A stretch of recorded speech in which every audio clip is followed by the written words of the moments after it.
Coucou! Aujourd'hui, j'aimerais parler avec vous de la notion d'acceptation. Quand on chemine vers soi sur notre parcours d'éveil, que ce soit un parcours de flamme jumelle ou pas, à un moment donné, on en arrive à se rendre compte que c'est indispensable de savoir accepter. D'abord, de savoir s'accepter soi-même tel que l'on est maintenant, en comprenant que on est différent de qui on était hier, on sera différent demain, on est en évolution permanente et que c'est pas figé. Voilà, qui on est maintenant, notre état émotionnel, notre état de santé physique, notre état psychologique, etc., n'est pas figé. Donc, c'est important de s'accepter tel qu'on est aujourd'hui en prenant en considération le fait que on s'améliore et on sera une meilleure personne demain. Et aujourd'hui, on est déjà une meilleure personne qu'on était hier. Donc ça, c'est vraiment important. Quand on a envie de s'aimer vraiment, quand on a envie de retrouver cet amour de soi, cet amour véritable et authentique pour soi, c'est-à-dire qu'on veut sortir de l'hyperattachement, des dépendances affectives, de toutes les addictions, quand on veut sortir de la souffrance émotionnelle en fait, quand on veut vraiment retrouver sa liberté d'être, de ressentir, de manifester dans sa vie ce dont on rêve, etc., on chemine vers plus d'amour de soi. Parce qu'on comprend que c'est en s'aimant soi-même, vraiment pleinement, véritablement et entièrement, qu'on peut vraiment trouver la paix en soi, l'équilibre en soi, mais aussi dans sa vie sur tous les plans. C'est en s'aimant pleinement qu'on retrouve la santé sur tous les plans, l'harmonie, et qu'on attire à soi d'autres personnes qui savent pleinement nous aimer, qui savent pleinement s'aimer elles-mêmes, puisqu'on attire à soi vraiment des personnes, des comportements, des situations, même des lieux de vie, etc., qui sont le reflet de ce que l'on rayonne depuis ce que l'on nourrit à l'intérieur. Donc, plus on va s'aimer véritablement, plus on va attirer à nous de l'amour véritable sous toutes ses formes en fait. Et dans cette recherche d'amour véritable en fait, c'est une recherche mais c'est aussi un chemin intérieur parce que on le cherche, mais surtout on l'expérimente. C'est ça qui est important, hein, c'est de l'expérimenter dans la matière. Eh bien, on comprend que l'amour véritable, donc s'aimer véritablement soi-même, ça passe par s'accepter pleinement tel que l'on est. Donc accepter nos parts de lumière, nos qualités, nos talents, bien sûr, mais surtout accepter nos parts d'ombre. Donc tout ce qui va être nos blessures profondes, notre déni lorsqu'on en fait, nos comportements limitants, d'auto-sabotage, nos comportements destructeurs, nos addictions, nos hyperattachements, tout ce qui va être manque, attente, exigence, contrôle, etc. Et puis on va aller aussi accepter tous nos déséquilibres en fait. Tout ce qui fait que on peut ressentir de la souffrance dans notre vie ou être totalement perdu ou enchaîner les galères. On va aller accepter vraiment nos traumatismes aussi. Et puis on va accepter tous nos comportements dont on n'est pas fier en fait, hein. Les comportements d'auto-sabotage, vraiment donc, et nos émotions, toutes nos émotions. Donc si on a accumulé beaucoup de frustration, beaucoup de colère, on va accepter que oui, j'ai en moi accumulé beaucoup de frustration, beaucoup de colère. Si on est très très triste, qu'on n'a pas fait certains deuils, eh bien oui, je vais aller accepter que je suis très très triste, je ne sais pas trop pourquoi, et il y a des deuils que j'ai pas fait peut-être. On va aller vraiment se regarder en face, sous tous les angles, sous toutes nos coutures, et on va aller rencontrer chaque part de nous, notre enfant blessé aussi, les souvenirs traumatisants ou les souvenirs souffrants de notre vie d'enfant, mais aussi de notre vie durant notre passé. Non pas pour aller les alimenter, les ressasser pendant des années, non. Juste pour aller trouver l'information en fait qui va nous permettre de nous accepter. C'est-à-dire, ah oui, ok, je souffre parce que oui, j'accepte avoir vécu ça par le passé. J'accepte chaque moment souffrant en fait que j'ai vécu. J'accepte d'avoir eu des relations telles que je les ai eues. J'accepte d'avoir été confrontée à des expériences positives, bien sûr, mais surtout les négatives, puisque c'est elles qu'on a du mal à accepter. J'accepte d'avoir été confrontée à des expériences, des situations, des personnes, etc., qui m'ont apporté de l'inconfort ou de la souffrance ou qui m'ont traumatisé. J'accepte ça, ça fait partie de mon histoire, ça fait partie de mon passé. Je vais aussi aller accepter mes origines et ma famille. Voilà, même si il y a vraiment des gros conflits avec ma famille. Accepter ne veut pas dire être en accord avec tout le monde et effacer ce qui s'est passé. Non, accepter, ça veut juste dire oui, ok, j'ai vécu ça. Ça s'est passé, c'est vrai. Mais aujourd'hui, en fait, je vais arrêter de résister contre et je vais l'intégrer, je vais accepter que, bah oui, au fait, j'ai vécu tout ça. Et en fait, je vais changer mon regard sur les choses. En acceptant, je vais me rendre compte que quand j'accepte toutes les parts de moi, quand j'accepte toute mon histoire, mes origines, mes héritages, tout ce qui s'est passé dans mon passé, toutes mes souffrances, tous mes nœuds émotionnels, tous mes déséquilibres et toutes mes parts d'ombre qui ont engendré chez moi des comportements qui me limitent ou qui me détruisent ou qui m'éloignent de mes rêves, même si c'est très souvent inconscient, eh bien en allant accepter ça, en fait, je m'accueille pleinement et je me valide. Donc je m'apporte une forme de validation de qui je suis, c'est-à-dire j'ai le droit d'exister et d'être qui je suis. J'ai le droit de ressentir ce que je ressens. J'ai le droit d'aimer ce que j'aime. J'ai le droit de ne pas aimer ce que je n'aime pas. J'ai le droit d'être sensible comme je suis. J'ai le droit d'être empathique comme je suis, sympathique, etc. comme je suis. J'ai le droit d'être blessée. J'ai le droit d'en vouloir à des gens, à des personnes, à des situations. J'ai le droit en fait d'être en colère. J'ai le droit de me plaindre. J'ai le droit vraiment de me sentir en inconfort. J'ai le droit de ne pas me sentir à ma place.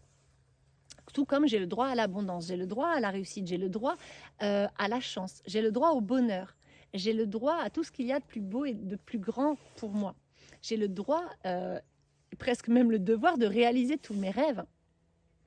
J'ai le droit d'être pleinement qui je suis, d'être telle que je suis. Et je sais que je ne suis pas figée. Je suis la vie me traverse et la vie n'est pas figée. La vie, c'est le mouvement. J'ai le droit de ressentir, j'ai le droit d'avoir des besoins et j'ai le droit d'aller répondre à ces besoins en priorité. J'ai le droit de me prioriser. J'ai le droit de me choisir, d'être la personne la plus importante de ma vie. J'ai le droit de m'éloigner de certaines personnes et de prendre de la distance. J'ai le droit de rester dans le silence si j'en ai besoin et envie. Mais j'ai le droit de m'exprimer. Enfin, vous voyez, s'accepter, c'est se valider. C'est vraiment s'apporter cette validation que je suis parfaite dans mes imperfections. Je suis parfaite telle que je suis. Je suis, et c'est magnifique et c'est beau. Et en fait, je suis légitime. Je suis légitime dans ce corps. Je suis légitime dans cette incarnation. Je suis légitime dans cette famille. Je suis légitime sur cette planète. Mon existence est légitime. Je suis légitime dans ma réussite. Je suis légitime dans mes activités, dans ma vie relationnelle. Je suis légitime et je me valide. Et ça, c'est très, très important de s'apporter cette acceptation totale et cette validation parce que bien souvent, à l'époque où on est, où on grandit en tant qu'enfant, dans des familles déséquilibrées, eh bien, souvent, on ne reçoit pas cette validation de la part de nos parents ou de la part de nos professeurs. On reçoit tout l'inverse. On nous dit ça, c'est pas bien. Non, ça, t'as pas le droit de le faire. Fais plutôt comme ça. On nous apprend peu à peu à se détourner de qui l'on est à la base, de notre être authentique, de notre sensibilité, de nos besoins, de nos émotions, de tout ce qui fait l'être merveilleux, magnifique que l'on est. Et on va au contraire porter de la culpabilité, d'être trop ceci, pas assez cela. Donc pas assez rapide, trop bavard, trop sensible, trop émotif, trop empathique, ou bien trop agité, ou trop perspicace, ou bien pas assez intelligent, pas assez beau, pas assez fort, etc. Et en fait, peu à peu, au lieu de nous valider pour qui l'on est, nos parents vont nous invalider. Et ils vont, sans le vouloir, hein, nous transmettre la fausse croyance qu'on n'est pas valide, donc on n'est pas valable, donc on ne mérite pas, donc on n'est pas légitime dans notre vie, dans notre corps, dans notre famille, dans nos activités professionnelles, dans nos passions, dans nos talents, dans nos relations, etc. Tout vraiment dépend de chaque individu et de l'histoire propre à chacun. Et donc, accepter, ça passe par s'accepter soi, comme je viens de vous le décrire, mais ça passe aussi par accepter l'autre tel qu'il est. Mais pour pouvoir accepter l'autre et donc tous les autres humains tels qu'ils sont, il faut d'abord savoir s'accepter soi. Parce que bien souvent, on croit qu'on accepte les gens comme ils sont, mais en fait, on porte encore des jugements à l'intérieur de soi. On va se dire, ah oui, mais eux, ils sont trop ceci, ouais, mais eux, ils sont pas assez cela. Parce que soi-même, en fait, on se juge intérieurement. Parce que soi-même, on ne s'accepte pas entièrement tel que l'on est. Tant qu'il y a des gens qu'on n'arrive pas à accepter tels qu'ils sont, donc tant qu'on va juger ou reprocher aux gens d'être comme ils sont, ou vouloir les changer, ou attendre d'eux qu'ils agissent différemment, attendre d'eux qu'ils comprennent, attendre d'eux qu'ils guérissent, attendre d'eux en fait qu'ils nous apportent ce qu'on voudrait qu'ils nous apportent, etc. Ça voudra dire qu'on n'est pas dans l'acceptation de qui ils sont véritablement. On aimerait qu'il soit différent. Donc tant qu'on aimerait que l'autre soit différent, ça veut dire qu'on ne l'accepte pas tel qu'il est vraiment. Pourquoi ? Parce que ça veut dire, ça nous ramène à soi, et ça veut dire que soi-même, on ne s'accepte pas entièrement tel que l'on est. Ça veut dire que peut-être je m'accepte à 90%, mais il y a encore des petites parts de moi que je n'accepte pas encore. Voilà. Et quand on n'accepte pas, on rejette quelque part, ou on abandonne, on délaisse. En tout cas, ce sont des parts de nous qu'on n'aime pas. Voilà. Aimer, c'est accepter pleinement. Et donc, c'est important de cheminer vers l'acceptation totale, c'est-à-dire, voilà, je m'accepte tel que je suis et j'accepte l'autre et les autres vraiment tels qu'ils sont. Et encore une fois, je le rappelle, accepter l'autre tel qu'il est, ça ne veut pas dire oui, je suis tout à fait d'accord avec ce que tu fais et puis je t'accepte, mais même si je vis de l'inconfort à tes côtés, je suis obligée de t'aimer, de t'accueillir dans ma vie. Non, accepter, ça ne veut pas dire forcément être ami avec tout le monde, hein, c'est complètement différent. Tout comme aimer, quand on aime véritablement, on aime, ça veut dire qu'en fait, on ne rejette pas. Ça veut dire qu'on aime les gens tels qu'ils sont, par compassion, par amour véritable, par empathie. On comprend, on aime, ça veut dire qu'on n'est pas ni dans la haine, ni dans le rejet, ni dans le désamour. On aime, mais ça ne veut pas dire, c'est pas parce que j'aime les autres que je vais accueillir tout le monde chez moi et que je vais avoir des affinités avec tout le monde. C'est différent, amour et affinité.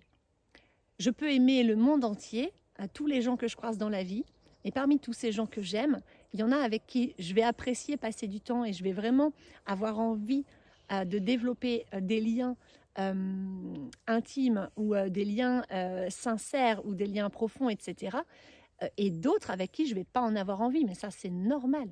Développer un lien d'amitié, développer un lien d'âme, c'est pas avec tout le monde. Donc ça, c'est encore des aspects différents. Quand j'accepte quelqu'un tel qu'il est, je l'accepte tel qu'il est. Ça veut dire que je sais que je ne vais pas le changer.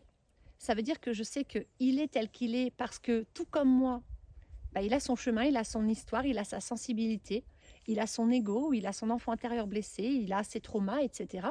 Et il fait du mieux qu'il peut avec ce qu'il a, comme tout un chacun. C'est ça l'acceptation.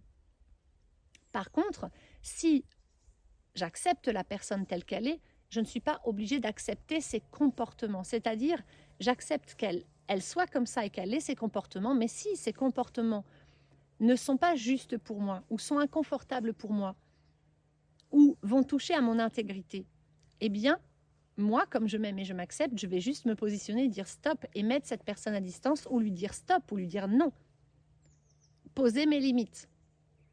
Accepter ne veut pas dire tolérer. Accepter ne veut pas dire aimer, apprécier et être en accord en fait. Accepter, c'est juste oui, tu as le droit d'être comme tu es en fait. J'accepte que tu sois comme tu es, comme je m'accepte moi comme je suis, comme j'aimerais être acceptée aussi des autres tel que je suis. J'accepte que tu passes dans ma vie avec tel comportement parce que je comprends dans l'acceptation que toutes les personnes qui passent dans ma vie, que ce soit de loin ou de près, que ce soit dans des interactions très positives, neutres ou lourdes, négatives ou souffrantes, eh bien chacune des personnes qui passent dans ma vie vient me refléter une part de moi pour me donner l'opportunité de prendre conscience de cette part de moi, pour me donner l'opportunité de mieux me voir, de mieux me connaître. C'est une invitation à grandir en fait, hein. C'est une invitation à apprendre, à évoluer, à s'éveiller, à guérir. Et c'est ça l'acceptation, c'est comprendre aussi que on n'est pas séparés, on n'est pas juste plein d'humains séparés les uns des autres, seuls avec nous-mêmes dans un corps séparé du reste du monde et de la nature. L'acceptation, c'est aussi comprendre qu'on est tous interreliés, interconnectés. On fait tous partie du grand tout. De toute façon, au niveau énergétique, on est tous interreliés, interconnectés. Hein. Ça, c'est un fait quand même qu'on ne peut plus renier aujourd'hui. Et c'est comprendre que, comme les arbres, vous voyez là, je suis dans une forêt de chênes, enfin, je suis à la fin d'une forêt de chênes. Les arbres, ils sont reliés dans le sol par ce qu'on appelle le mycélium. C'est comme une immense toile d'araignée qui parcourt la terre entière. Et en fait, c'est des bactéries ou des champignons qu'on appelle le mycélium. Et c'est comme une immense toile d'araignée qui forme un réseau et qui transmet les informations d'un arbre à un autre, d'une forêt à une autre. Toutes les informations sur toute la vie terrestre, énergétique et émotionnelle des forêts, des arbres, etc., sur toute la surface du globe. Eh bien, nous, entre humains, c'est pareil. Sauf que cette toile d'araignée, ce grand mycélium, en fait, il est composé d'atomes et il est dans l'air tout autour de nous et il est aussi dans nos chairs. Voilà, c'est vraiment les atomes qui sont à la base de toute vie sur Terre. Et par nos capacités de clairvoyance, de clairaudience, de clair-ressenti, de clair-connaissance, etc., de médiumnité, eh bien, on est tous interconnectés. Sauf que bon, ça fait un moment qu'on a oublié tout ça à l'échelle de l'humanité, mais dernièrement, ça revient en masse. Et les enfants d'aujourd'hui sont très, très, très connectés, et de plus en plus. Et les enfants de demain seront encore plus connectés, voilà, au monde de l'invisible, au monde du subtil.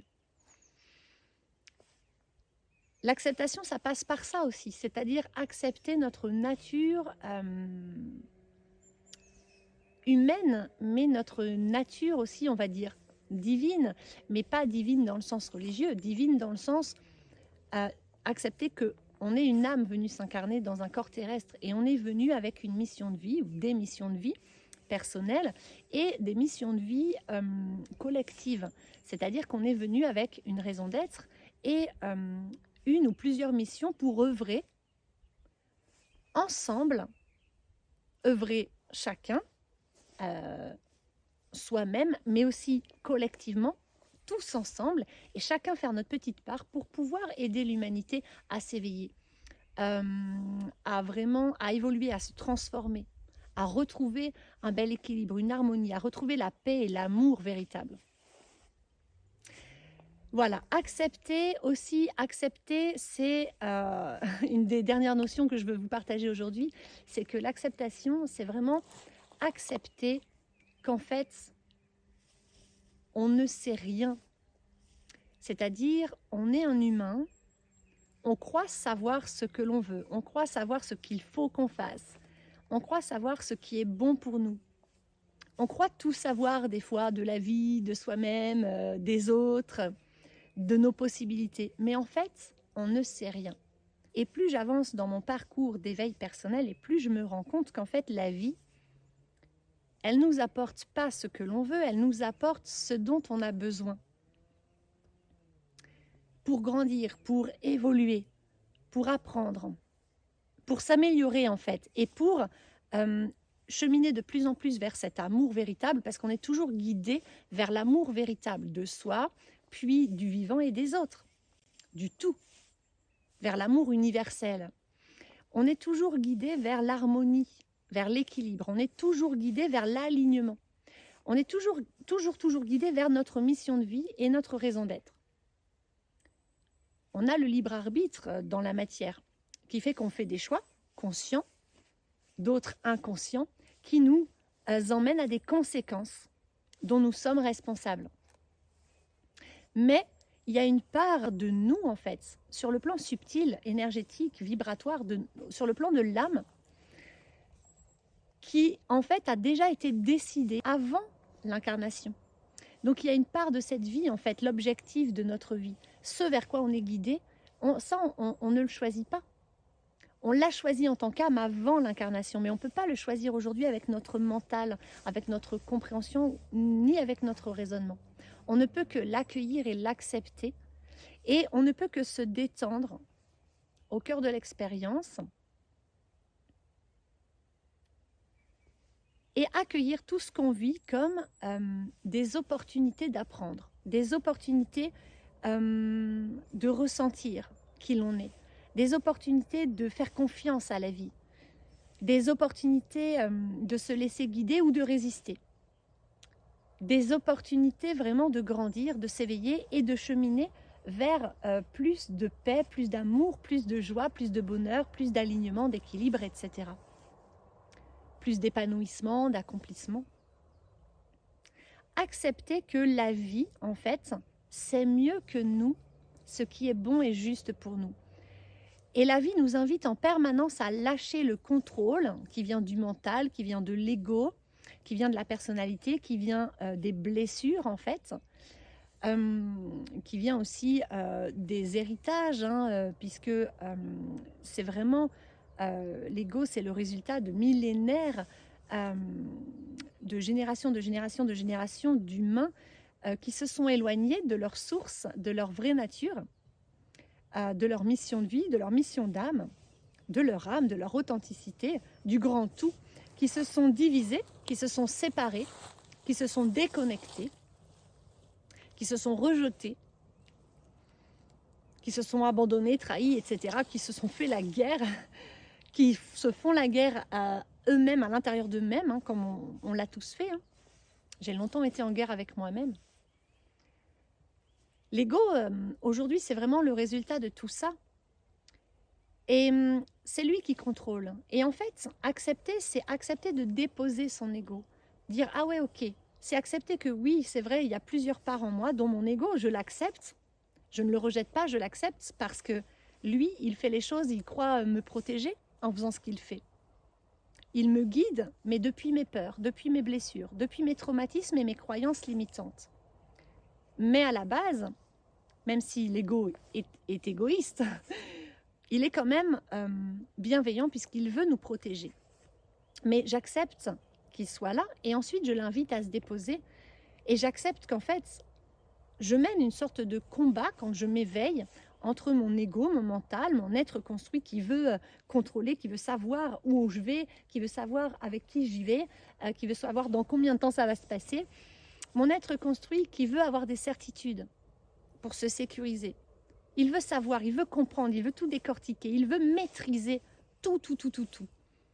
Et mon âme, qui elle n'a qu'une envie, c'est se laisser porter par la vibe, se laisser aller dans le flot de la vie, dans le courant de la vie, faire confiance à la vie, à l'univers entièrement, en accueillant, c'est-à-dire en acceptant que elle a décidé avant de venir s'incarner, dans les grandes lignes, la vie qu'elle allait mener. Et elle a décidé le ou les objectifs à atteindre durant cette vie-là. Donc en fait, c'est déjà dessiné. Tout ce qu'on vit quelque part, ça a déjà été décidé. Et accepter ça, ça permet de trouver de la paix en soi.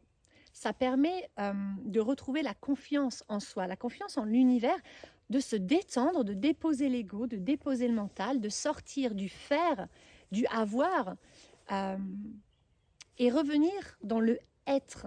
Être simplement ici et maintenant, avec moi-même, interconnecté aux autres, interconnecté aux arbres, à la nature, aux animaux, aux énergies, aux subtils, à l'astral, à tout l'univers en fait.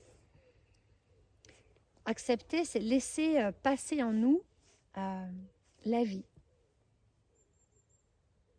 Comme elle a envie de passer en fait, se laisser traverser par la vie. Comprendre qu'en fait on est un canal entre terre et ciel. On est là pour permettre à l'énergie de circuler en nous. Et on est venu s'incarner dans un corps de matière pour manifester des choses, bien sûr, sur Terre. Mais les manifester en suivant la guidance de la vie. Apprendre le lâcher-prise, etc. Voilà, donc accepter notre incarnation aussi. S'accepter, accepter, c'est accepter. Oui, je suis venue m'incarner dans un corps terrestre. Ah oui, et ça, je vous le partage quand même. J'avais pas prévu de vous en parler, mais ça me semble très important. Il y a beaucoup de gens dans la spiritualité en ce moment, ou beaucoup de gens qui sont tentés de s'évader, de fuir, de se fuir, ou de fuir leur réalité terrestre, physique, relationnelle, professionnelle, etc., leur réalité dans la matière, en fuyant dans une spiritualité qui est fausse, en fuyant dans la 5D, c'est-à-dire en passant son temps à vivre des choses là-haut. Alors oui, on perçoit des choses, on peut connecter à la 5D et à d'autres dimensions bien plus hautes, oui. Moi, je suis médium, je vous le dis, je peux parler, dialoguer avec le subtil, avoir accès à des informations du subtil, invisible, etc., du passé, du futur, en permanence. Il suffit que je porte mon attention dessus. Mais, attention, pour moi, on est venu s'incarner sur Terre. Si notre âme, elle a choisi de venir vivre dans un corps terrestre, c'est pour accepter son incarnation. C'est pour vivre cette incarnation terrestre. Trouver l'équilibre entre la terre et le ciel. C'est-à-dire être bien conscient et accepter son corps, accepter la 3D, c'est-à-dire la lourdeur de la matière, la densité de la matière, ok, en restant connecté au subtil, en gardant tous nos extrasens ouverts. On est un canal, nous les humains, vraiment, entre la matière et l'astral. Et je pense que c'est très important de trouver l'équilibre à l'intérieur de nous entre ces deux aspects. C'est le yang et le yin. Voilà. Le yang qui est dans la matière, qui est dans la densité, et le yin qui, lui, qui elle, en fait, cette énergie est dans le subtil. Elle est dans l'intuition, elle est dans la subtilité. Elle est dans l'astral. C'est important, quand on vient sur Terre, d'accueillir, d'accepter pleinement notre incarnation et de ne pas la fuir.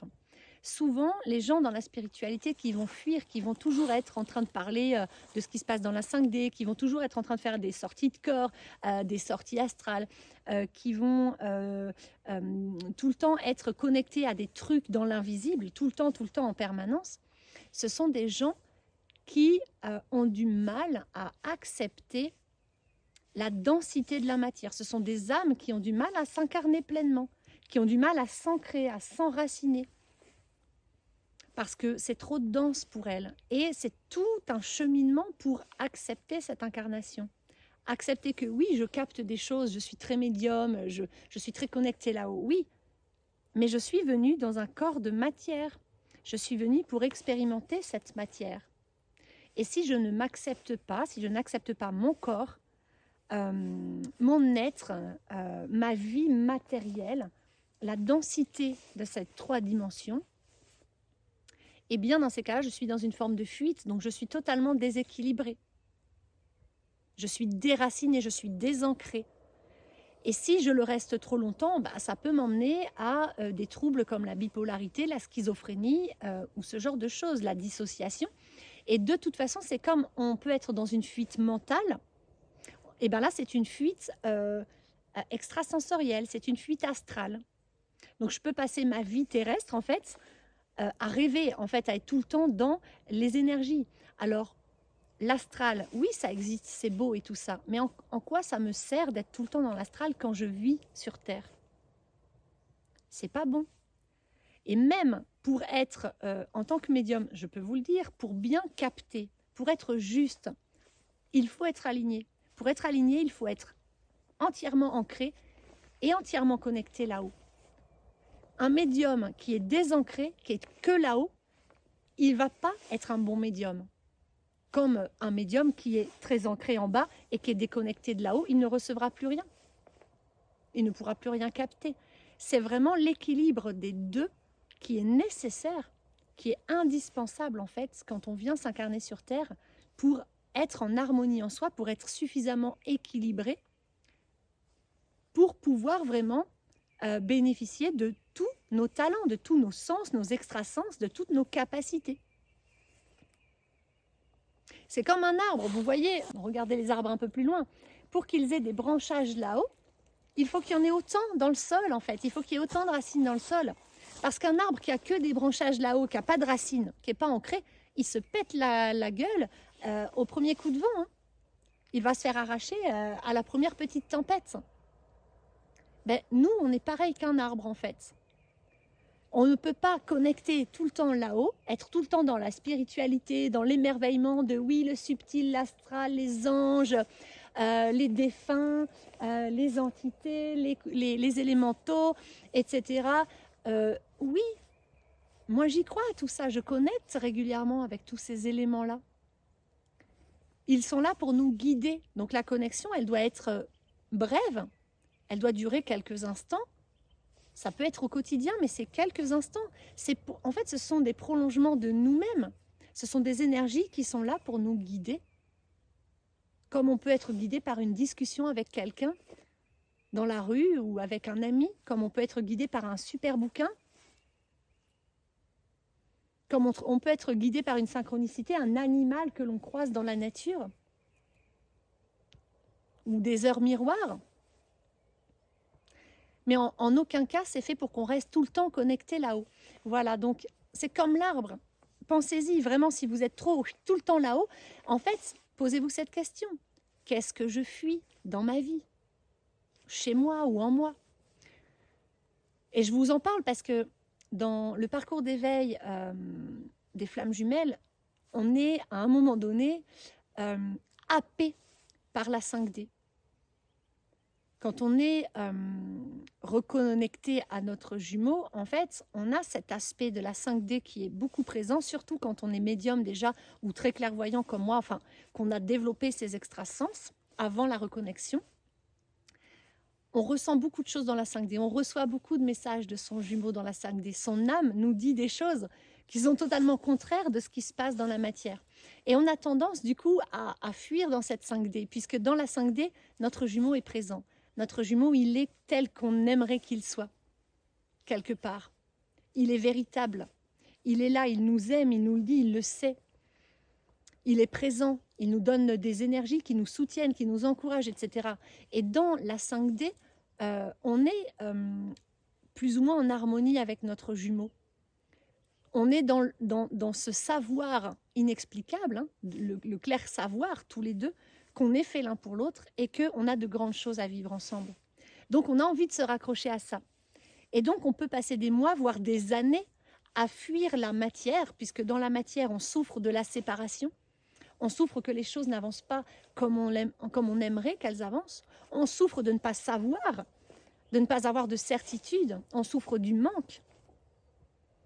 Mais même si on n'est pas en parcours de flamme jumelle, on va souffrir de nos relations, on va souffrir de nos manques, on va souffrir de nos résistances, on va souffrir de notre vie, de ne pas être à notre place. Enfin, on va souffrir émotionnellement, physiquement, on va souffrir de notre corps. Et donc, on peut avoir cette envie, quand on découvre la spiritualité, de plonger dedans et d'oublier la matière. Je vous invite toujours à vous rappeler de l'image de cet arbre qui a autant de racines dans le sol qu'il n'a de branchages dans le ciel. Et c'est cet équilibre entre les deux qui apporte l'harmonie et qui apporte la paix en soi. Et ça, c'est l'acceptation. accepter d'être tel que l'on est, pour accepter les autres, pour accepter la vie, pour accepter le fait que la vie sache mieux que nous ce qui est bon pour nous et accepter totalement notre incarnation sur Terre.